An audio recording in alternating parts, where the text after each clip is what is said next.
কৃষকের কষ্ট টেলিভিশন থেকে আপনাদের সবাইকে স্বাগতম। আমি আজকে চলে এলাম, আপনাদেরকে আগে দেখিয়েছিলাম মাটি তৈরি করার পদ্ধতি। আজকে বীজ রোপণ করতেছি। আমাদের এই বীজটা হচ্ছে লাল তির বীজ, দেশি শসা নামে পরিচিত। আমরা প্রত্যেক বছর এটা চাষ করে থাকি।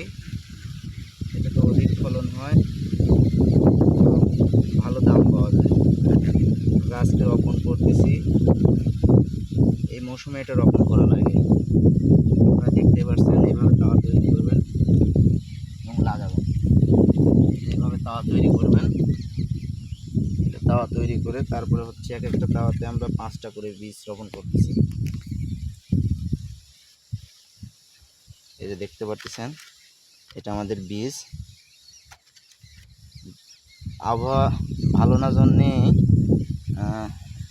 আমাদের লাগানোটা একটু লেট হয়ে গেছে।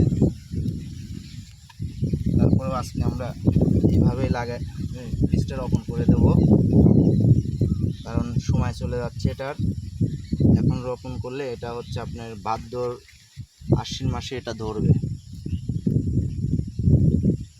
আসলে কৃষকের কষ্ট, এই যে বৃষ্টির মধ্যে হচ্ছে আপনার আমরা রোপণ করতেছি।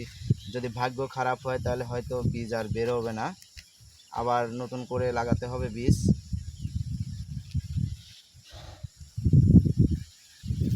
আর এটা তো সরকার কখনোই দেখে না আমাদের। আসলে সরকারি কোনো সহযোগিতা আমরা পাই নাই। এটা নিজ উদ্যোগেই কিন্তু এটা রোপণ করতেছি। বিভিন্ন সময় বিভিন্ন বীজ আসে ইউনিয়ন পরিষদে, সেটা কিন্তু আমাদেরকে দেওয়া হয় না। আপনারা লক্ষ্য করবেন, এভাবে লাগাবেন। আমরা আরও দেখাবো।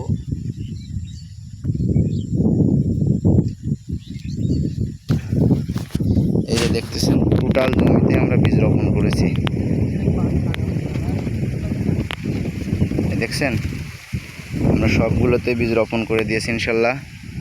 আশা করি 2 থেকে 3 দিন বাদেই আমরা এর গাছ বের হলে আপনাদেরকে দেখাবো। যদি আমার চ্যানেলটাকে আপনাদের ভালো লাগে তাহলে সাবস্ক্রাইব করে আমার পাশে থাকবেন, বেল বাটনটি চেপে দিবেন এবং কমেন্ট করবেন কে কোথায় থেকে কমেন্ট করতেছেন। এবং যদি কোনো পরামর্শর দরকার হয় তাহলে আমাকে ফোন দিবেন। আর আমার ভিডিওটি ভালো লেগে থাকলে আপনাদের সবাই বলছি ফলো করবেন এবং সাবস্ক্রাইব করবেন। সবাইকে ধন্যবাদ কৃষকের কষ্ট টেলিভিশন থেকে।